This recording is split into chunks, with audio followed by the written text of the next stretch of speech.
அஸ்ஸலாமு அலைக்கும் வரஹ்மத்துல்லாஹி வபரகாத்துஹு.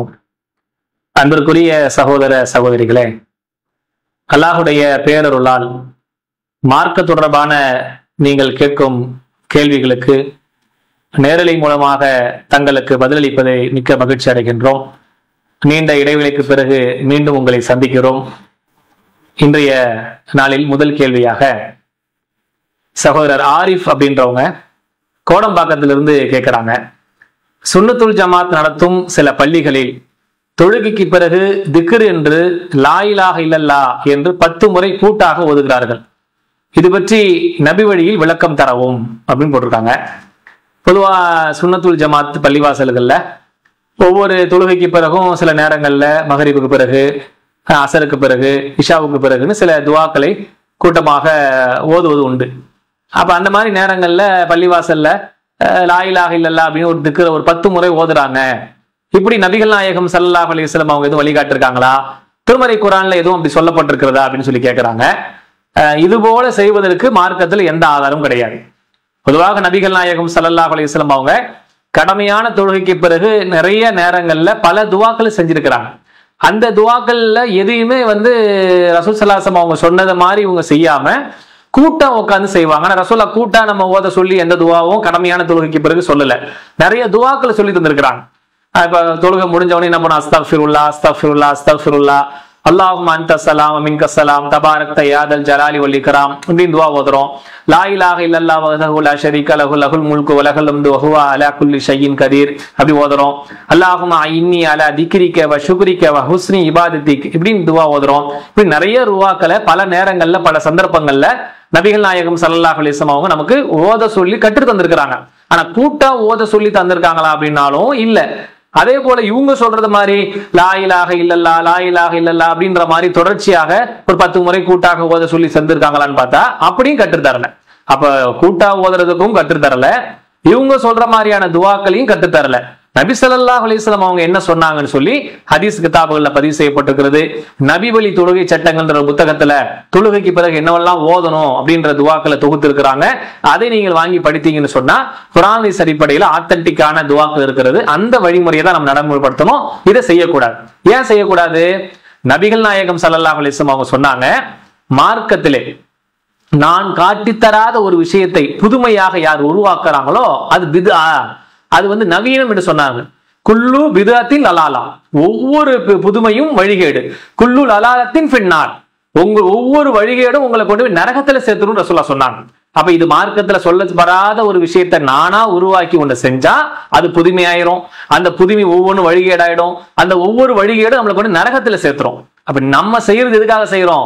நன்மைக்காக வேண்டி, சொர்க்கத்துக்காக வேண்டி செய்கிற அமலே நம்மளை கொண்டு போய் நரகத்துல தள்ளக்கூடிய நிலைமைக்கு போட்டோம். அப்ப அதனால இது போன்ற ரசூலுல்லாஹ் சொல்லாத எந்த துவாவும் செய்யாமல் நபிகள் நாயகம் ஸல்லல்லாஹு அலைஹி வஸல்லம் எப்படி சொல்லி தந்தாங்களோ அது போல துவா செய்கிற வழிமுறைகளை இன்ஷா அல்லாஹ் நம்ம வரக்கூடிய காலங்கள்ல ஃபாலோ பண்ணுவோம்.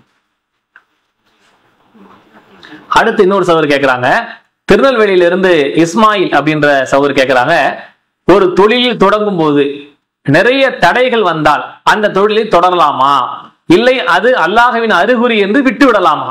ஒரு தொழில் அவர் செய்ய போறாங்க போல, அது நிறைய ஒவ்வொன்னா டிராபேக்காவே ஒரு பிரச்சனையாவோ அது மாதிரி தடங்கள் வந்துகிட்டே இருக்குது, அதை விட்டுடலாமா, இது அல்லாஹ்வுடைய அறிகுறி என்று சொல்லி நம்ம அதை எடுத்துக்கலாமான்னு சொல்லி கேட்கிறாங்க.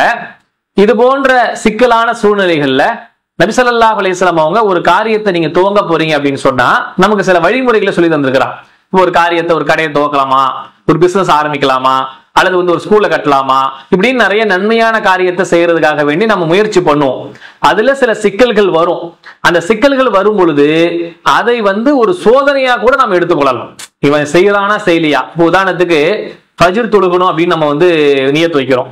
ஃபஜ்ர் தொழுக நம்ம ஷைத்தான் சீக்கிரம் விட்டுருவானா? விடமாட்டான். எப்படியாவது இரவை லென்த்தா காட்டுவான், தூங்க வைப்பான். அதை தூங்குறத ரொம்ப இன்ட்ரெஸ்டா நம்ம காட்டுவான். அப்ப ஷைத்தான் செய்யற வேலை என்ன? இந்த தொழுகையை இவன் செஞ்சிடக்கூடாது. தொழுகை இவன் செய்யாம எப்படியாவது இதை வீணாக்கிடணும், இவன் பாழாக்கிடணும், தூங்க போட்டுறணும் அப்படின்னு ஷைத்தான் நினைக்கிறானா இல்லையா? அது போல நம்மள ஒவ்வொரு காரியத்தையும் செய்வதற்கு தடைக்கல்லாக ஷைத்தான் பல சோதனைகளை உண்டாக்குவான். இவன் செஞ்சிடக்கூடாது, முன்னேறிடக்கூடாது, நன்மையான செஞ்சிடக்கூடாதுன்னு ஷைத்தானும் தடுப்பான். அப்ப இந்த அதுவும் இல்லாம இறைவன் நமக்கு சில சோதனையா கூட வச்சு பார்ப்பான். இவன் வந்து ஒரு வேலையை கரெக்டா அல்லாஹ் மேல தவக்கல் வச்சு நன்மை எதிர்பார்த்து செய்யறானா இல்லையா அப்படின்னு சில சோதனைகளை இறை வச்சு பார்ப்பான். அப்ப அந்த சோதனையை நம்ம எதிர்கொள்ளணும். ஷைத்தானுடைய தீங்குல இருந்து நம்ம பாதுகாப்பு தேடணும். இந்த மாதிரியான விஷயங்களை ரசூல் ஸல்லல்லாஹு அலைஹி வஸல்லம் அவங்க எப்படி நமக்கு வழிகாட்டுறாங்கன்னா, நீங்க வந்து ஒரு காரியத்தை செய்ய போறீங்கன்னு சொன்னா 2 ரக்காயத்தை தொழுவுங்க. அல்லாஹ்வுடைய பேர்ல இந்த காரியத்தை செய்யலாமா வேணாமான்னு நீங்க என்ன செய்யுங்க, 2 ரக்காத் தொழுவுங்க. அந்த தொழுகைக்கு பிறகு ரசூல் ஸல்லல்லாஹு அலைஹி வஸல்லம் அவங்க சில துஆக்கள் நம்ம சொல்லி தந்திருக்கிறாங்க.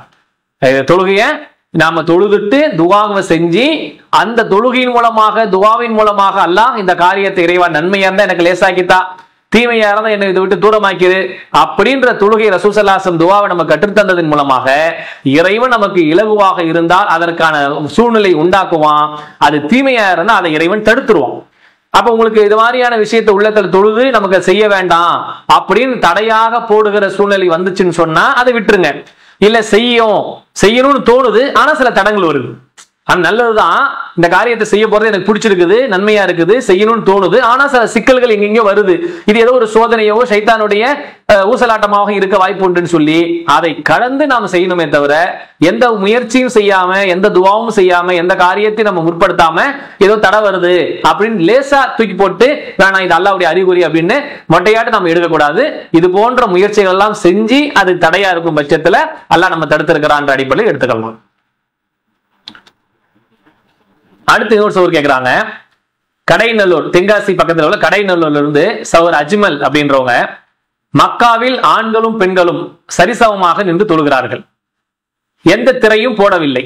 ஆனா நம்ம ஊர்ல ஆண்களும் பெண்களும் சரிசமமாக நின்று தொழவில்லையே, இருவருக்கும் இடையே திரையும் போட்டுள்ளது, எதற்காக அப்படின்னு சொல்லி கேட்கிறாங்க. அப்ப இவங்களுடைய சந்தேகம் உங்களுக்கு புரிஞ்சிருக்குன்னு நினைக்கிறேன். மக்கால போனீங்கன்னு சொன்னா ஹஜ் நேரங்கள் உம்ரா நேரங்கள்ல கடுமையான கூட்டங்கள் வர நேரங்கள்ல பக்கத்துல நின்று தொழுகிற மாதிரி எல்லாம் வந்துருது. அப்ப அது நெருக்கடியின் காரணமாக ஒரு சூழ்நிலையின் காரணமாக தொழப்படுதே தவிர மார்க்க சட்டத்தின் அடிப்படையில் எப்படி நபி ஸல்லல்லாஹு அலைஹி வஸல்லம் அவங்க நமக்கு சொல்லி தந்தாங்கன்னு சொன்னா, வரிசைகளிலேயே சிறந்த வரிசை முதல் வரிசை. ஃபர்ஸ்ட் நிக்கிறோம்ல, ஆண்கள் நிக்கிறோம்ல, அதுதான் சிறந்த வரிசைன்னு சொன்னாங்க. கடைசியிலே வந்து கெட்ட வரிசை எதுன்னு சொன்னா முதல்ல பெண்கள் வரிசை தான் கெட்ட வரிசைன்னாங்க. ஃபர்ஸ்ட் வரிசை பெண் வரிசை இருக்கக்கூடாது. அப்ப எந்த வரிசை முதல்ல ஆண்கள் நிக்கணும், அதுக்கு பிறகு பெண்கள் நிக்கணும், அதுக்கு பிறகு சிறுவர் நிக்கணும், அதுக்கு பிறகு பெண்கள் நிக்கணும், இப்படின்னு தொழுகையினுடைய வரிசைகள் நமக்கு சொல்லி தரும்போது ஆண்கள் நிக்கட்டும், பிள்ளைகள் நிக்கட்டும், அதுக்கு பிறகு பெண்கள் நிக்கட்டும்னு ஒரு சஃபு நமக்கு நபி ஸல்லல்லாஹு அலைஹி வஸல்லம் அவங்க சொல்லி தந்தாங்க. அப்ப இதுல சிறந்த வரிசை எதுன்னு சொன்னால் முதல் வரிசை, அது ஆண்களுடைய வரிசை சொன்னாங்க. அப்ப பெண்கள் வரிசை தான் பின்னாடி நிக்கணும்னு சொன்னாங்க. ரசூல் ஸல்லல்லாஹு அலைஹி வஸல்லம் காலத்துல பள்ளிவாசல வந்த பெண்கள் தொழுகையில் நிக்கும் போதெல்லாம் எந்த அளவுக்கு சொன்னாங்கன்னா, ஒருக்க அறிவிப்பு செய்யறாங்க நபி ஸல்லல்லாஹு அலைஹி வஸல்லம் அவங்க, பெண்களே நீங்கள் சஜிதாவிலிருந்து எழுந்திருக்கும் பொழுது ஆண்கள் எழுந்த பிறகு சிறிது நேரம் கழித்து உங்க தலையை தூக்குங்க. ஏன் நபி ஸல்லல்லாஹு அலைஹி வஸல்லம் சொல்றாங்கன்னா, ஆண்களுடைய பித்தட்டை பார்க்கக்கூடிய சூழ்நிலை உங்களுக்கு ஏற்பட்டுரும். அதனால நீங்க என்ன செய்யுங்க, ஆண்கள் சஜிதாவிலிருந்து எழுந்த பிறகு சிறிது நேரத்துக்கு பிறகு உங்க தலையை உயர்த்துங்க.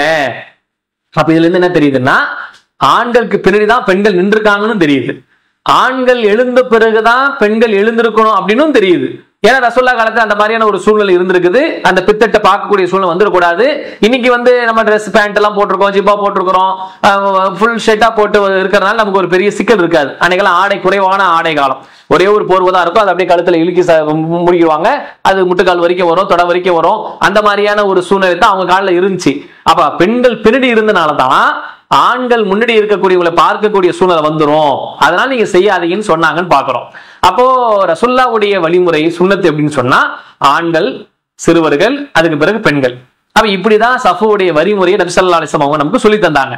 அப்போ அங்க நிக்கிறது என்பது ஒரு நிர்பந்தத்தின் அடிப்படையில் நிக்கிறதுக்கான கூட்ட நெரிசலில நிற்பதற்கான சூழ்நிலை இல்லாம வரக்கூடிய மக்கள் லட்சக்கணக்கான மக்கள் கூடும் போது நிக்கக்கூடிய நிலைமை ஏற்படும்.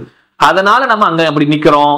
இங்க நம்ம என்ன செய்யறோம்னா, ஆண்கள் பெண்கள் முன்னாடி ஆண்களும் பின்னாடி பெண்களும் நிக்கணும்ன்றது யதார்த்தமான சாதாரண சூழ்நிலையை கையாள வேண்டிய சுன்னத்தான முறை. இதுல இன்னொரு கேள்வி உங்களுக்கு வரலாம், அப்ப அங்க திரையெல்லாம் போடலையே, ஆண்கள் பெண்கள் திரை போடாம இருக்காங்க, இங்க மட்டும் நம்ம ஏன் திரை போடுறோம்னா, திரை போடுவது கட்டாயமானு கேட்டா கட்டாயம் கிடையாது. நபிகள் நாயகம் ஸல்லல்லாஹு அலைஹி வஸல்லம் அந்த திரை போடாத காரணத்தினாலதான் நீங்க பார்க்கக்கூடிய சூழ்நிலை வந்துடும், அதனால உங்க தலையை பொறுமையா உயர்த்துங்கன்னு சொன்னாங்க. அவ ரசூலுல்லாஹ் நினைச்சிருந்தா என்ன செய்யுங்க, ஏதாவது ஒரு ஸ்கிரீனை போட்டு கட்டி விட்டு ஆண்களுக்கு பெண்களுக்கு தடுப்பு போட்டுக்கலாம் இல்லையா? அன்னைக்கு அந்த மாதிரி தடுப்பு போட்டு இருந்தாங்களா இல்லையா? போட்டு இருந்திருக்கிறாங்க. ஆடை அந்த மாதிரி விஷயங்களுக்கு ஆடை இருக்கவும் செஞ்சிருக்குது. ஃபாத்திமா ரலியல்லாஹு அன்ஹா வீட்டுக்கு போவாங்க, சிறைச்சீல தொங்குச்சு, உருவம் இருந்துச்சு, திருப்பி போனாங்கன்னு பார்த்தோம்ல. அப்ப அந்த மாதிரியான சில இந்த ஸ்கிரீன் போடுறதுக்கு, திரை போடுறதுக்கான வாய்ப்பெல்லாம் இருந்து கூட ரசூலுல்லாஹ் போடல. அப்ப போடணும்ன்றது கட்டாயமான்னு கேட்டா கட்டாயம் கிடையாது. இன்னைக்கு நம்ம ஏன் போடுறோம்னா, சில சந்தர்ப்ப சூழ்நிலையில போட்டுக்கிட்டா கொஞ்சம் பார்வைகள் அந்த பக்கம் போறதுக்கு வாய்ப்பு இல்லையே அப்படின்னு போடுறாங்க. போடுவது கட்டாயமா என்று சொன்னால் கட்டாயம் கிடையாது. ஆண்கள் பெண்களும் பிரிச்சு நடுவுல திரை போட வேண்டியது நபி வழி கிடையாது. அது போட்டுதான் ஆகணும் அவசியம் இல்லை. போட்டால் குற்றமான்னு கேட்டா குற்றம் இல்லை. ஏன்னா ஒரு சில ஆண்களும் பெண்களும் அந்த பக்கம் இந்த பக்கம் தனிமைப்படுத்துவதற்கும், பெண்கள் ஒரு ஃப்ரீனஸா உட்கார்ந்து அவங்க திக்ர் பண்ணவோ கொள்ளவோ பார்க்கவோ பேசிக்கோ இருக்கிறதுக்கு ஒரு தடுப்புக்காகவே அந்த திரை போடுறாங்களே தவிர, திரை போட்டால் குற்றமாக மார்க்கத்தில் ஆகிவிடுமா, பாவத்தாளி ஆயிடுவோமான்றா பாவத்தாளி ஆக மாட்டோம். ஆனா திரை போட்டுதான் தொழுகணும் அப்படின்ற கட்டாயப்படுத்தினா அது பாவத்தாளி ஆயிடும். ஏன்னா திரை போட்டு தான் தொழுவணும் ரசூலுல்லாஹ் நமக்கு எங்கேயும் வழிமுறைத்துல திரை இல்லாம தொழுவும் செஞ்சிருக்கிறாங்க. ஒரு பயானா இருக்கட்டும், தொழுகையா இருக்கட்டும், திரை என்பது அவசியம் இல்லை. தேவை இருந்தால் போடலாமே தவிர கட்டாயமா போட்டாக வேண்டும் என்பதை நம்ம எடுத்துக்க வேண்டாம்ன்றத இந்த விஷயத்தை புரிஞ்சு கொள்ளலாம். அப்ப ஆண்களுக்கு பிறகுதான் பெண்கள் நிக்க வேண்டும் என்பதும், ஆண்களுக்கு பெண்களுக்கு மத்தியில திரை போடுவது என்பது கட்டாயம் இல்லை என்பதையும் இதன் மூலமா நீங்கள் புரிந்து கொள்ளுங்கள். அடுத்து இன்னொரு சகோதரி என்ன கேட்கிறாங்கன்னா, உம்மு சல்மா அப்படின்றவங்க திருச்சியில இருந்து கேட்கிறாங்க, பக்ரீத் கறி பிற மத சகோதர சமூகத்துக்கு நம்ம கொடுக்கலாமா? பக்ரீத் கறினா அது குர்பானி கொடுக்குறோம்ல, கொடுக்குற அந்த கறியை பிற மத சகோதர சகோதரிகளுக்கு நம்ம கொடுக்கலாமா அப்படின்னு சொல்லி கேட்கிறாங்க. பொதுவா இந்த சந்தேகம் எல்லாருக்கும் உள்ளதுதான். முஸ்லிம்களே அதிகமான மக்களுக்கு எப்படி இருக்குன்னு சொன்னா, இது மாதிரியான விஷயங்களுக்கு கொடுக்க கூடாது. குர்பானி என்பது நம்ம ஒரு நியத்து வச்சு இறையச்சத்தை பெறுவதற்காக நம்ம அறுக்கக்கூடிய ஒரு விஷயம். இது முஸ்லிம் அல்லாதவங்களுக்கு கொண்டு போய் கொடுக்க கூடாது, நம்ம சமூகத்தை சார்ந்தவங்க தான் சாப்பிடணும்ன்ற மாதிரி நினைக்கிறாங்க. ஆனால் இஸ்லாம் இதுல நமக்கு சொல்லப்படுற விஷயம் என்னவென்றால், பெருநாள் தினத்தன்று இது எல்லோரும் மகிழ்ச்சியாக கொண்டாடுவதற்காக வேண்டியும், இறையச்சத்தை பெறுவதற்காக வேண்டியும், இந்த சந்தோஷத்தை அனைவருக்கும் பகிர்வதற்காக வேண்டியும் பல நன்மைகளை கருத்தில் கொண்டு அல்லாஹ் நமக்கு இந்த வழிபாட்டை தந்திருக்கிறான். 2 வழிபாடு, ஒன்னு ஈதுல் ஃபித்ரு தர்ம பெருநாள், இன்னொரு ஈதுல் அல்ஹா தியாக திருநாள். அப்படின்னு 2 பெருநாளையும் நபி ஸல்லல்லாஹு அலைஹி வஸல்லம் அவங்க நமக்கு வழிகாட்டிட்டு போயிருக்கிறான். அல்லாஹ் நமக்கு கட்டளையிட்டு இருக்கிறான். அப்ப இந்த விஷயத்தை பொறுத்த அளவுக்கு இந்த கரியை முஸ்லிம் அல்லாதவங்களுக்கு கொடுக்க கூடாது என்ற எந்த தடையும் எந்த கட்டளையும் திருமறை குர்ஆன் வழியாகவோ நபிகள் நாயகம் ஸல்லல்லாஹு அலைஹி வஸல்லம் அவங்களுடைய சுன்னத்தின் வழியாகவோ நமக்கு கிடையாது. ஆனா ஏழைகளுக்கு கொடுக்கணும் அப்படின்றதுல கருத்தாயிருங்க. உறவுகளுக்கு கொடுக்கணும் அப்படின்றத புரிஞ்சுக்குங்க. ஏழைகளுக்கும் உறவினர்களுக்கும் முஸ்லிம் அல்லாதவங்களும் ஏழையில இருந்தாங்கன்னா தாராளமா கொண்டு கொடுங்க. அவங்களும் நம்மளுடைய மனித நேயத்தை புரிஞ்சுக்கிட்டோம், இஸ்லாம் சொல்கிற வழிமுறையை தெரிஞ்சுக்கிட்டோம். உறவுகளா இருந்தாங்கன்னா சில பேர் இஸ்லாத்துக்கு வந்திருப்பாங்க, இஸ்லாத்துக்கு வராத குடும்பங்கள் நான் முஸ்லீமா இருப்பாங்க.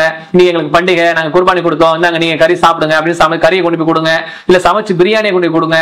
இதன் மூலயமா இஸ்லாம் சொல்கிற மனித நேயத்தையும் இதை இவங்க தான் சாப்பிடணும் அப்படின்னு மறைச்சு ஒழிச்சு வைக்காம எல்லாருக்கும் கொடுக்கலாம். ஏழைகளுடைய பசி தீக்கிறது தான் இந்த பெருநாளுடைய நீயத்தா இருக்குது அப்படின்றதெல்லாம் அவங்க உணர்ந்து செயல்படுவதற்கு காரணமா இருக்கும். அதனால இது நம்ம மட்டும் தான் சாப்பிடணும் அப்படின்ற எந்த கட்டாயம் நமக்கு இல்லை என்பதை புரிந்து கொள்ளுங்கள். இன்னொரு சகோதரர் கேட்கிறாங்க, கும்பகோணத்திலிருந்து ஹர்ஷத் அப்படின்றவங்க, உம்ராவுக்கு செல்லும் போது கண்டிப்பாக மகரமான உறவோடு தான் செல்ல வேண்டுமா? இன்றைய சூழ்நிலையில் டிராவல்ஸ் மூலம் செல்கிறார்கள், அப்படி செல்லலாமா அப்படின்னு கேட்கிறாங்க. இப்ப இதுல நம்ம கவனிக்க வேண்டிய முக்கியமான ஒரு தகவல் என்னன்னு சொன்னா, இதுல இந்த உம்ரா ஹஜ்ஜிக்கு போறாங்க இல்லையா, அந்த மாதிரி போகிற நேரங்கள்ல மகரமான ஆண்களோட தான் போகணுமா, இல்ல அவங்க மகரம் இல்லாம அந்த பெண்கள் தனிமையா போலாமா, அந்த டிராவல்ஸ்ல அழைச்சிட்டு போறாங்க அவங்களோட அனுப்பி வச்சுட்டு அவங்க போய் அந்த மகரம் சொல்லிக்கிட்டு அங்க போய் ஹஜ் உம்ரா பண்ணிக்கலாமா அப்படின்லாம் பல சந்தேகங்கள் சமூகத்தில் ஏற்படுது. இந்த விஷயத்தை பொறுத்த அளவுக்கு நம்ம கொஞ்சம் விரிவாக தெரிந்து கொள்ள வேண்டிய ஒரு கேள்வி. பொதுவாக ஒரு பெண் தனியாக பயணிக்கலாமா அப்படின்னு கேட்டா மார்க்கத்துல நிறைய அது சம்பந்தமான வழிகாட்டு நமக்கு சொல்லப்பட்டிருக்குது. நான் சொல்லுகிற இந்த ஹதீஸுக்கு கிதாபுகளை மட்டும் நீங்க என்ன செய்யுங்கன்னா, ஃப்ரீயா இருக்கும் போது அந்த ஹதீஸ் கிதாபை எடுத்து ஒவ்வொன்றா பாருங்க. புகாரில 1995, 1864, 3324 இது போன்ற ஹதீஸுகள்ல எப்படி வருதுன்னு சொன்னா, பெண்கள் பயணம் செய்யக்கூடிய விஷயத்தை பொறுத்த அளவுக்கு அல்லாஹ்வை மறுமை நாளில் நம்பக்கூடியவர் பயணிக்க வேண்டாம். மகரம் இல்லாமல் ஒரு பொழுதாக இருந்தாலும் சரி, ஒரு நாளா இருந்தாலும் சரி, ஒரு 2 நாளா இருந்தாலும் சரி, 3 நாளா இருந்தாலும் சரி, இது 1, 2, 3 நாட்கள் வரைக்கும் சொல்லப்படுது. அப்போ மகரம் இல்லாமல் பயணிக்க கூடாது அப்படின்னு சில ஹதீசுகள் இருக்குது. இன்னொரு ஹதீஸ்ல எப்படி வருதுன்னு சொன்னா, சுத்தமாகவே அவர்கள் மகரம் இல்லாம எப்பயுமே எந்த நிமிஷமும் பயணிக்க கூடாது, எந்த நேரமும் பயணிக்க கூடாது, 1 மணி நேரம் 2 மணி நேரம் கூட போக கூடாது அப்படின்னு காமனான சில ஹதீசுகளும் இருக்குது. அது புகாரில 1862 பார்க்கலாம். அதே மாதிரி புகாரில 3595 ஹதீஸா பார்க்கலாம்.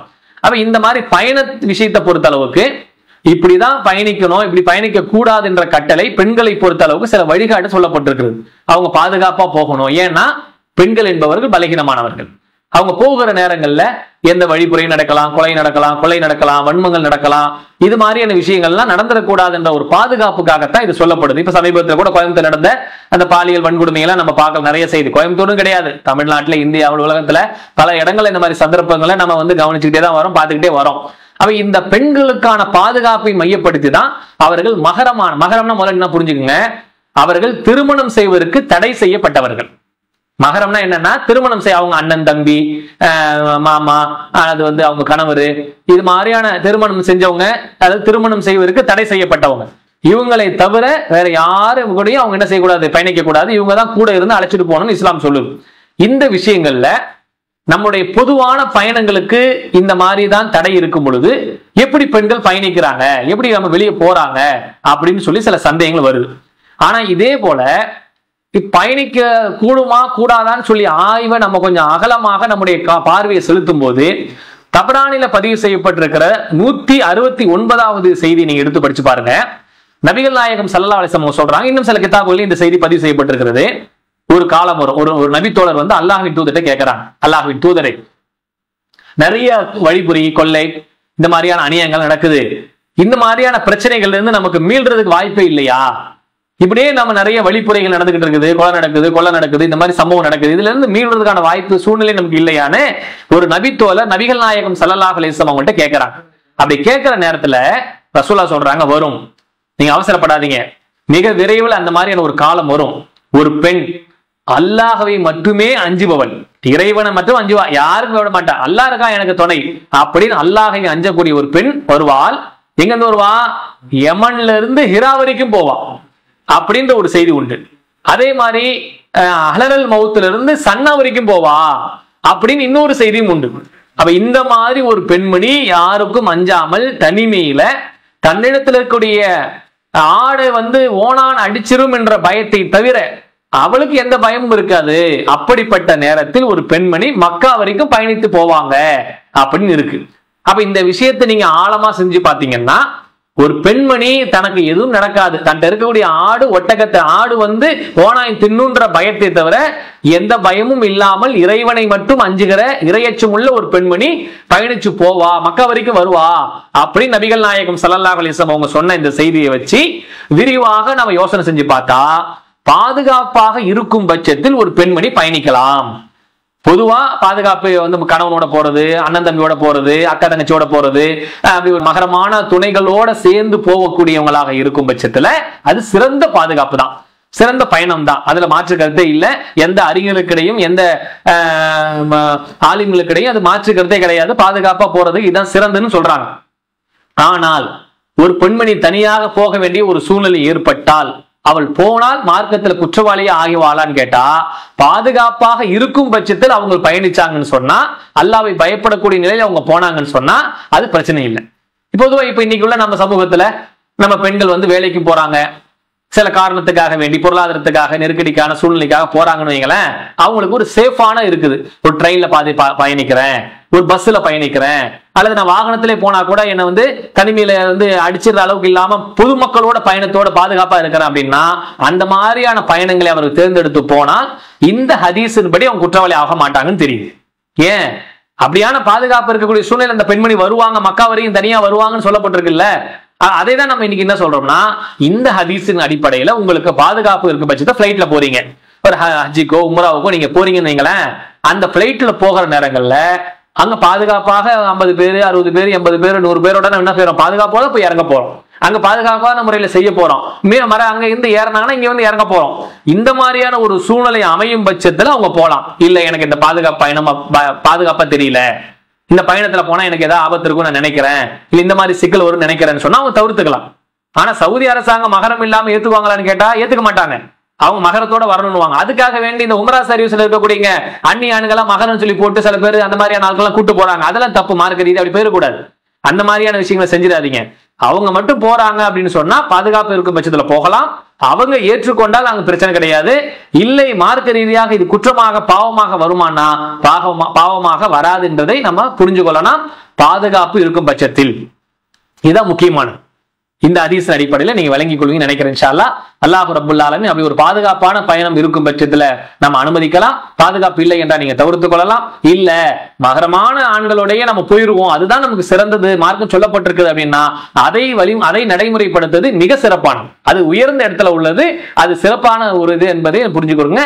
நிர்பந்தமான அடிப்படையில் அந்த மாதிரி ஆட்கள் இல்ல, போக வேண்டிய இபாதத் செய்ய வேண்டிய கட்டாயம் இருக்கு, வெளியே போக வேண்டிய கட்டாயம் இருக்கு, வேலை செய்ய வேண்டிய கட்டாயம் இருக்குன்னா அந்த மாதிரி நேரங்களில் மட்டும் இந்த ஹதீஸ் அடிப்படையில் போகலாம் என்பதை புரிந்து கொள்ளுங்கள். அடுத்து இன்னொரு சகோதரர் கேட்கிறாங்க, சென்னையில உள்ளவங்க அபு தல்ஹா அப்படின்றவங்க கேட்கிறாங்க, மாற்று மத நண்பர் ஒருவர் எனது வீட்டில் நீ தங்கினால் எனது வீட்டில் நீ தொழலாம், நான் உன் வீட்டில் தங்கினால் என்னை சாமி கும்பிட அனுமதிப்பாயா என்று கேட்கிறார், இதற்கு என்ன கூறுவது அப்படின்னு கேட்கிறாங்க. ஒரு லாஜிக்கான கேள்வி. நீ என் வீட்டுல தங்கிக்கிறப்பா, ஒன்னும் பிரச்சனை கிடையாது, அழகா நீ என்ன பண்ற, ஏதோ ஒரு இடத்துல போட்டு தொழுகை விருப்ப போட்டு தொழுதுட்டு போயிடுற, உனக்கு எல்லா இடத்தையும் தொழுகலான்ற அனுமதி நமக்கு வழங்கப்பட்டதுனால தொழுகிறாப்புல. ஆனா இதுவே நான் உன் வீட்டுல இருந்தா நீ என்ன சாமி கும்பிட அனுமதிப்பியா அப்படின்னு கேட்கிறார். சாமி கும்பிடுதல் அப்படின்றது அவங்களுடைய நம்பிக்கை அடிப்படையில் உள்ளது. அது இவர் அதை நம்பாதவர். அவங்க அந்த இடத்துல வீட்டுல ஒரு போட்டோவை மாட்டி ஒரு பூவை போட்டு அவர் அதுக்கான இதெல்லாம் மந்திரங்கள்லாம் சொல்லி அந்த மாதிரியான சில சடங்கு பூர்வமான காரியத்தை அவர் செய்கிறார் என்று சொன்னால், அவரு தனியா வாடகையில இருந்துட்டாருன்னு சொன்னா பிரச்சனை கிடையாது. இவங்க வீட்டுக்குள்ளேயே அதை செய்ய முடியுமா அப்படின்னு சொன்னா இவங்க நம்பிக்கை வேறு, அவங்க நம்பிக்கை வேறு. நாங்கள் செய்கிற இபாதத்தின் மூலமாக உங்களுக்கு எந்த வகையான ஒரு தனிப்பட்ட முறையில ஒரு போட்டோ வைக்கவோ, ஒரு பூஜை பண்ணவோ, அதுக்கு விளக்கேற்றவோ, ஒரு கற்பூரம் ஏற்றவோ, பொட்டு வைக்கவோ எந்த வகையான விஷயமும் அங்க நடக்க போறதே கிடையாது. நம்ம மட்டும் என்ன பண்ணுவோம், அழகா விரிப்பு கொண்டு போவோம், ஒரு மூளையா கொண்டு போய் நின்று தொழுதுட்டு வந்துட்டே இருப்போம். ஆனா இவங்க செய்யறதா இருந்தா பல விஷயங்களை சடங்கு சம்பிரதாயங்கள்ல செய்ய வேண்டியிருக்கு. அந்த சடங்கு சம்பிரதாயம் எதையும் நம்ம நம்பக்கூடியவங்க இல்ல. அதனால அங்க வச்சு செய்யறதுல சில சங்கடங்கள் ஏற்படும். எதுவுமே இல்லாமல் இவர் வணங்குறாருன்னா அது அவருக்கும் அவங்களுக்கும் உள்ளதா போயிடும். அப்ப இந்த விஷயத்தை பொறுத்த அளவுக்கு அவங்கள்ட்ட நீங்க நட்பு ரீதியா எடுத்து சொல்லுங்க. எப்ப நாங்க வணங்குறத பொறுத்த அளவுக்கு எந்த வகையில் இந்த படையில பூஜை இதெல்லாம் நாங்க செய்யறது கிடையாது. இறைவன் வானத்துல 7வது வானத்துல உட்காந்துருக்கான், நாங்க இங்க இருந்து வணங்குறோம். அப்ப எங்களுக்கும் இறைவன்கிட்ட பேசுறதோட முடிஞ்சு போச்சு. ஆனா நீங்க அதுக்குன்னு சில சம்பிரதாயங்களை சில சடங்குகளை செய்ய வேண்டிய சூழ்நிலை இருக்கு. அப்படி செய்யக்கூடிய விஷயமாக இறைவனை மட்டும் வணங்கக்கூடிய அந்த இடத்துல கொண்டு போய் நம்ம வைக்கிறதுக்கு தடுக்கப்பட்டிருக்குது. அதனால நம்ம தவிர்க்கிறோம் தவிர மற்றபடி உன்னோட நட்பு வைக்கவோ, நாம் உன்னோட பேசவோ பழகவோ, உன் இபாதத்தை நான் தடுக்கிறதோ, உன்னுடைய வழிபாட்டை எங்களை தடுக்க சொல்லியோ இஸ்லாம் எதுவும் சொல்லவே இல்லை அப்படின்னு புரிஞ்சுங்க. இல்ல அவருக்குன்னு ஒரு அறையை ஒதுக்கி அவர் அறைன்னு கொடுத்துட்டீங்க, நம்ம வீட்டை நான் முஸ்லீம் தங்குறாங்க, நண்பர் தங்குறாருன்னா அவருக்குன்னு ஒரு ரூம் கொடுத்துட்டீங்கன்னா அந்த ரூமுக்குள்ள அவர் வணங்கிட்டு போனா கூட நமக்கு தர கிடையாது. அவர் போன பிறகு நம்ம சுத்தம் பண்ணிட்டு போறோம், அது பிரச்சனையே கிடையாது. நீ பாட்டு அந்த ரூம்ல செஞ்சுக்கப்பா அப்படின்னு சொல்லிட்டு போயிடலாம். ஆனாலும் அவருக்கும் இஸ்லாம் குறித்து எடுத்து சொல்ல வேண்டிய கடமை நமக்கு இருக்கு. இப்ப கடவுள்னு ஒருத்தர் வணங்குறியப்பா, அவன் எப்படி இருக்கணும், எல்லாத்தை விட நம்மளை விட சூப்பர் பவரா இருக்கணுமா இல்லையா, நம்மளை படைச்சவனா இருக்கணுமா இல்லையா? இந்த போட்டோ யார் ஏற்பாடு பண்றோம், நம்ம தான் பிரிண்ட் எடுக்கிறோம், நம்ம தான் தயார் பண்றோம், நம்மளே அதுக்கான எல்லா தேவையும் எடுத்து கொடுக்குறோம், நம்மளே அதுக்கு பூஜை போடுறோம். அப்ப கடவுள் என்பவன் நம்மளோட சூப்பரா இருக்கணுமா, நம்மளோட மேல்நிலையில் இருக்கணுமா, அது நம்மளோட கீழ்நிலை இருக்கணுமா என்று சொல்லி கடவுள் குறித்தும் இஸ்லாம் குறித்தும் அவருக்கு தாவா பண்ண வேண்டிய ஒரு சூழல் இருக்கனால இந்த சந்தர்ப்பத்தை பயன்படுத்தி தாவாவும் செஞ்சிருங்க. நம்ம ஏன் அதை அனுமதிக்கிறது இல்லை அப்படின்றதையும் அவருக்கு சொல்லிட்டீங்கன்னு சொன்னா பெரிய மனசங்கடங்கள் கஷ்டங்கள் வராதுன்றதை புரிஞ்சுங்க இன்ஷா அல்லாஹ். அடுத்து இன்னொரு தண்டையார்பேட்ல இருந்து கேக்குறாங்க, அஸ்ஸலாமு அலைக்கும் வரஹ்மத்துல்லாஹ். அலைஹிஸ்ஸலாம் வரஹ்மத்துல்லாஹ். பேர்போல்ல ஜனாசா தொழுகை பெண்களுக்கு ஒரு வீட்டில் ஒரு தடவையும் ஆண்களுக்கு ஒரு தடவையும் பள்ளியில் ஒரு இமாம் தொழ வைக்கலாமா? அதே போல் ஒரு ஜனாசாவிற்கு அடக்கம் செய்வதற்கு முன்பு வெவ்வேறு இடங்களில் அல்லது வெவ்வேறு ஊர்களில் அவருக்காக ஜனாசா தொழுகை தொழலாமா அப்படின்னு கேட்கிறாங்க. 2 கேள்வி அதுல சேர்ந்து வருது. அதாவது ஒரு ஜனாசாவை பெண்கள் என்ன செய்யறாங்கன்னா வீட்டு வாசலை வச்சு தொழுதுறாங்க, அப்புறம் ஆண்கள் ஒருக்க தொழுகிறாங்க, பள்ளி வாசலை வச்சு ஒருக்க தொழுகிறாங்க. அப்ப 1க்கு 2 3 தொழுகை ஆயுதா ஒரே ஜனாசாவுக்கு. இப்ப இந்த மாதிரி தொழுகலாமா, மார்க்கத்தில் அப்படி கூடுமா அப்படின்னு சொல்லி கேட்கறாங்க. ஒரு கேள்வி முதல்ல, இந்த கேள்வி முதல்ல பதில் சொல்லிடுவோம். ஒரு ஜனாசாவை வைத்துக்கொண்டு 1க்கு 2 3 முறை தொழுதாலும் மார்க்கத்திலே குற்றம் இல்லை. ஏன்னா அவருக்காக பிரார்த்தனை செய்ய போறோம். பிரார்த்தனை செய்யறதுல ஒன்றும் சங்கடம் இல்லை. வீட்டுல வந்து பெண்கள்லாம் எல்லாரும் கபர்ஸ்தானுக்கு வர முடியாது, பயணம் பண்ணி வர முடியாத ஒரு சூழ்நிலை இருக்கும். அங்க உள்ள இடம் வந்து ரொம்ப கன்ஜெஸ்டடா இருக்கும். எல்லா பெண்களையும் கூட்டு போய் அங்க நிப்பாட்டி தொழவும் முடியாது. சரிங்களா? அது வந்து பெண்கள் வந்து ஜனாசாவை பின்பற்றுவதை பொறுத்த அளவுக்கு அனுமதிச்சாங்க ரசூலுல்லாஹ். பிற்காலத்துல அவங்க வந்து தடுக்கல அப்படின்ற ஒரு சூழ்நிலை தான் இருக்கே தவிர அது ரொம்ப ஆர்வம் மூட்டி அவர்கள் ஜனாசாவை பின்தொடர்ந்து போவது என்பது ஆர்வம் மூட்டிய செயலாக ரசூலுல்லாஹ் நமக்கு சொல்லல. விருப்பப்பட்டா வந்துக்கலாம் அப்படின்ற அளவுக்கு தான் அது இருக்குது. அப்ப பெண்கள் பெரும்பாலும் ஜனாசாவை பின்பற்றி கபர்ஸ்தானுக்கு வர்றதுக்கு வாய்ப்பு ரொம்ப குறைவு. அந்த வகையில இருக்கக்கூடிய உறவுகள் பெண்கள் எல்லாம் சேர்ந்து வீட்டுல வச்சு ஒரு ஆண் தொழு வச்சு அவங்க பெண்கள் பின்னாடி நின்று தொழுது கொடுத்தா வாங்கிக்கலாமா அப்படின்னா தாராளமா அங்க தொழு வைக்கலாம். ஆண்கள் எல்லாம் சேர்ந்து ஒருக்க தொழு வச்சிடறாங்க. நபி வழி அடிப்படையில் சில நேரங்கள்ல அங்க போய் கொடுத்தா அவர் சுன்ன ஜமாத்து இமாமா இருப்பாரு, அவர் வந்து அவர் தான் தொழு வைக்கணும்னு சொல்லுவாரு, சரி நம்ம ஒருக்க தொழு வச்சிருவோம் அப்படின்னு சொல்லி சில இடங்கள்ல அப்படி தொழு வைக்கிறாங்க. இல்ல சுன்ன ஜமாத் இமாமே தொழு வைக்கிறாரு, பள்ளிவாசல கொண்டு போய் வச்சிருவோம், அவங்க தொழு வைக்கிறாங்க, பின்னாடி நம்ம தொழுது அவங்க கொண்டு அடக்கம் பண்றாங்க. இப்படி 2-3 தொழுகையை வைப்பதிலே மார்க்கத்துல எந்த தடையும் எந்த குற்றமும் இல்லை. ஏனென்றால் இது பிரார்த்தனை செய்யப்படுகிற ஒரு செயல்தான். அவசியம் ஏற்பட்டால் தேவை ஏற்பட்டால் இந்த மாதிரி தொழுது கொள்ளலாம். அதுல நீங்க எந்த தடையும் இல்லை மார்க்கத்துலன்றதை முதல்ல புரிஞ்சுங்க. அடுத்தது ஒரு ஜனாசா இருக்குதுன்னு வைங்க. அந்த ஜனாசா வச்சுக்கிட்டு ஊர்ல சென்னையில ஜனாசா இருக்கும், அவங்க திருநெல்வேலியில் இருப்பாங்க. இந்த ஜனாசாக்க வேண்டி திருநெல்வேலியில வச்சு தொழு வச்சிடலாமா அப்படின்னு கேட்கிறாங்க. அப்படி தொழு வைக்க முடியாது. நீங்க ஜனாசாவை பின்பற்றி தொழுவதா இருந்தா இங்க வந்துதான் ஜனாசால கலந்துக்கணுமே தவிர இங்க தொழு வைக்கப்படாமல் இங்க அடக்கம் செய்தால் அவருக்கு தொழுகையே வைக்காம அடக்கம் பண்ணிட்டாங்க. இப்ப எப்படி ஹெர்குலஸ் மன்னர் வந்து தொழு வைக்காம அடக்கம் பண்ணிட்டாரு. நபி ஸல்லல்லாஹு அலைஹி வஸல்லம் அவங்களுக்கு வஹி மூலமா அல்லாஹ் தெரியப்படுத்தினா காயிப் ஜனாசா என்ற தொழுகையை ரசூலுல்லாஹ் அப்பதான் தொழுவு காட்டுறாங்க. ஜனாசாவே இல்லாமல் அவருக்காக பாவ மன்னிப்பு தேடுகிற ஒரு நிலையை நபி ஸல்லல்லாஹு அலைஹி வஸல்லம் அப்பதான் நமக்கு தெரியப்படுத்துறாங்க. அப்ப ஒரு மனிதர் முஸ்லிமாக இருந்து இறந்து போறாரு, வெளிப்படையா நமக்கு தெரியுது, அவருக்கு தொழு வைக்கிறதுக்கான வாய்ப்பு இல்லாம என்ன செய்யறாங்க, இஸ்லாத்துக்கு வந்திருப்பாரு அல்லது வேற சில காரணங்களால வந்து அவர் தொழு வைக்காமல் அடக்கம் செய்யப்பட்டுறாரு வைங்க. அந்த செய்தி கிடைச்சால் ஜனாசா இல்லாம நம்ம தொழு வைக்கலாமே தவிர அந்த செய்தி வந்து நமக்கு இருக்கிற நேரங்கள்ல ஊர்ல தொழு வைக்கிறாங்கன்னா நம்ம தான் இங்க இருந்து திருநெல்வேலியில இருந்து சென்னைக்கு போய் தொழுகையில கலந்துக்கணுமே தவிர அதனால என்னால வர முடியல, ஆனா நான் அங்க தொழுதுக்கிறேன் நீங்க இங்க தொழுதுங்க அப்படின்னு சொல்லிட்டு அந்த வகையில தொழ முடியாது. ஒரு ஜனாசாவுக்கு ஒன்றுக்கு மேற்பட்ட தொழுகை வைத்தால் குற்றமா என்றால் குற்றம் இல்லை. ஜனாசா இருக்கும் பட்சத்துல அவர் என்ன செய்யணும்னா அந்த ஜனாசா தொழுகை நடக்கப்பட்டால் அந்த தொழுகையில போய் கலந்துக்கலாம். ஜனாசா ஒரு இடத்துல தொழு வைக்கிறாங்க, ஜனாசா இல்லாம நான் ஒருக்க தொழுகிறேன்னு சொன்னா அப்படி கிடையாது. தொலையே வைக்காமல் அடக்கம் செய்யப்படுகிற ஜனாசாக்களாக இருந்தால் அவர்களுக்காக வேண்டி காயிப் ஜனாசா, ஜனாசா இல்லாமல் தொழு வைக்கக்கூடிய அந்த முறையை ரசூலுல்லாஹ் நமக்கு இவங்களுடைய ஹெர்குல் மன்னருடைய விவகாரங்கள் நமக்கு சொல்லி தந்திருக்கிற காரணத்தினால அந்த விஷயத்தை மட்டும் நம்ம என்ன செய்யலாம், நம்ம தொழுது கொள்ளலாம் அப்படின்றது இதுல இருந்து தெரியுது. இப்ப தொழு வைக்காமல் அடக்கம் செய்யப்பட்டா மட்டும்தான் ஜனாசா இல்லாமல் நம்ம தொழுகணும். ஜனாசா இருக்கும் பட்சத்தை தொழு வச்சா அதுலதான் நம்ம கலந்துக்கணும் அப்படின்றத புரிஞ்சுங்க. இன்ஷா அல்லாஹ். அடுத்து என்ன கேக்குறாங்கன்னா, மேலப்பாளையத்துல இருந்து சகோதரர் முகமது அப்படின்றவங்க கேக்குறாங்க, பிரயாணத்தில் இருக்கும் பொழுது தொழுகை நேரம் வந்துவிட்டால் வாகனத்திலிருந்து இறங்கி கீழே தொழ வேண்டும், வாகனத்தில் இருந்து கொண்டு தொழக்கூடாது என்று சில பேர் சொல்கிறார்கள், எது சரி அப்படின்னு கேக்குறாங்க. இந்த விஷயத்தை பொறுத்த அளவுக்கு ரெண்டா பிரிச்சு பார்க்கணும். நபிகள் நாயகம் ஸல்லல்லாஹு அலைஹி வஸல்லம் அவங்க கடமையான தொழுகையாக இருந்தால் வாகனத்தை தொழ மாட்டாங்கன்னு வருது. முஸ்லிம் புகாரி போன்ற ஹதீஸ் கிதாபுகளை நீங்க எடுத்து பாத்தீங்கன்னா கடமையான தொழுகை இருந்தால் ரசூலுல்லாஹ் வாகனத்தில் சென்று கொண்டிருப்பார்கள், கடமையான தொழுகை நிறைவேற்ற நேரத்தில் இறங்கி என்ன செய்வாங்க, தொழு செய்து விட்டு தொழுவாங்க அப்படின்ற செய்தியை நம்ம பாக்குறோம். அப்ப கடமையான தொழுகையா இருந்தா பயணம் வந்து உங்கள்கிட்ட வாகனம் இருக்கு, கார் நீங்க வச்சிருக்கீங்க அல்லது டூ வீலர்ல நீங்க போறீங்க, நீங்க வாகனத்தை இயக்கக்கூடிய இடத்துல இருந்தீங்கன்னு சொன்னா நீங்க ஓரமா நிப்பாட்டிட்டு ஏதோ ஒரு பள்ளிவாசல்லையோ அல்லது வேற இடங்கள்ல இறங்கி தொழுவுதான் சிறப்புக்குரியது.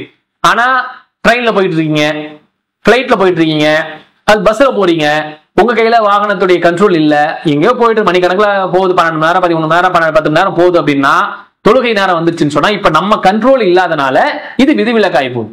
அந்த மாதிரி நேரங்கள்ல தான் என்ன செய்யணும், கடமையான தொழுகை தொழ வேண்டிய நிர்பந்தம் ஏற்பட்டால் அப்ப நம்ம வாகனத்திலேயே தொழுதுட்டு போக வேண்டியதான். இங்கே இறங்கி ஏதாவது பாத்ரூம் நிப்பாட்டினாங்கன்னா இறங்கி ஒளி செஞ்சுக்கிட்டோ தயமம் பண்ணிக்கிட்டோ தண்ணி இல்லாத இடமா இருந்தா அப்ப அந்த நேரத்துல நீங்க என்ன செய்யலாம், பஸ்ல வந்து தொழுதுட்டு போகலாம்.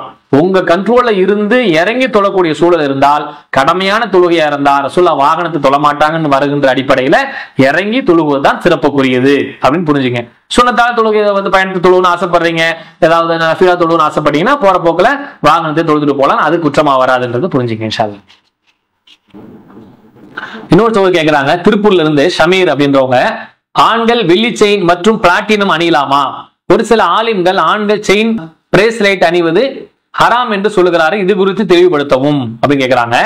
ஆண்கள் வெள்ளி செயின் போடலாமா, பிரேஸ்லெட் போடலாமா அப்படின்னு கேட்டா தாராளமா போடலாம். நபி ஸல்லல்லாஹு அலைஹி வஸல்லம் அவங்க வெள்ளியால் ஆன ஒரு மோதிரத்தை போட்டிருந்தாங்க அப்படின்னு நம்ம பாக்குறோம். மோதிரத்தை ரசூலுல்லாஹ் போட்டிருந்திருக்கிறாங்க. அப்ப மோதிரம் போடுறத ரசூலுல்லாஹ் நமக்கு வலியுறுத்திருக்காங்க. ஆண்களுக்கு வெள்ளி அனுமதிக்கப்பட்டும் இருக்கிறது, தங்கம் மட்டும்தான் ஹராம். மற்றபடி வெள்ளியோ பிளாட்டினமோ மற்ற விஷயங்கள்லாம் நம்ம போட்டுக்கிறது மார்க்கத்துல நமக்கு தடுக்கப்படல. அதனால தாராளமா வெள்ளி மோதிரமா போடலாம், சைனா போட்டுக்கலாம், பிரேஸ்லெட்ல போடலாம். இதுல எங்கேயுமே நமக்கு தடை இல்லை, குற்றம் இல்லை. ஆகையினால இதை பயன்படுத்துறதுல எந்த பிரச்சனையும் இல்லை. அறியாமல் சில பேர் சொல்லியிருப்பாங்க அப்படின்னு நான் நினைக்கிறேன். அது இல்ல நம்ம கேட்ட விதங்கள்ல ஏதாவது தவறான செய்தி நமக்கு சேர்ந்திருக்கா, இல்ல அவங்க சொன்னதே தப்பா சொல்லியிருப்பாங்களான்னு தெரியல. வெள்ளியை ஆண்கள் பயன்படுத்துவது மார்க்கத்தில் குற்றம் இல்லை அப்படின்றத புரிஞ்சுங்க இன்ஷா அல்லாஹ். அல்ஹம்துலில்லாஹ், எல்லா புகழும் அல்லாஹ்வுக்கே. அல்லாஹ்வுடைய பேரருளால மார்க்க ரீதியாக சமூக ரீதியாக நீங்க கேட்கக்கூடிய இந்த கேள்விகளுக்கு இயன்ற அளவுக்கு இந்த வாரம் இந்த நேரலில் உங்களுக்கு பதில் சொல்லியிருக்கிறோம். அல்லாஹ் ரப்புல் ஆலமீன் நம்முடைய பதில்களையும் மார்க்க விஷயங்களையும் புரிந்து கொள்வானாக. பிழை இருக்கும் பட்சத்தில் அல்லாஹ் நம்முடைய குற்றங்களை குறைகளை அல்லாஹ் மன்னிப்பானாக. இந்த செய்திகளை அல்லாஹ் ரப்புல் ஆலமீன் ஏற்றுக்கொண்டு இன்மையிலும் மறுமையிலும் நல்ல அமல்களை செய்து சொர்க்கத்திலே சேர்க்கிற சிறந்த மக்களாக அல்லாஹ் ரப்புல் ஆலமீன் நம் அனைவரையும் ஆக்கி அருள் புரிவானாக என்று கூறி நிறைவு செய்கிறேன். வாஹ் தாவானா அல்ஹம்துலில்லாஹி ரப்பில் ஆலமீன். அஸ்ஸலாமு அலைக்கும் வரஹ்மத்துல்லாஹி வபரகாத்துஹு.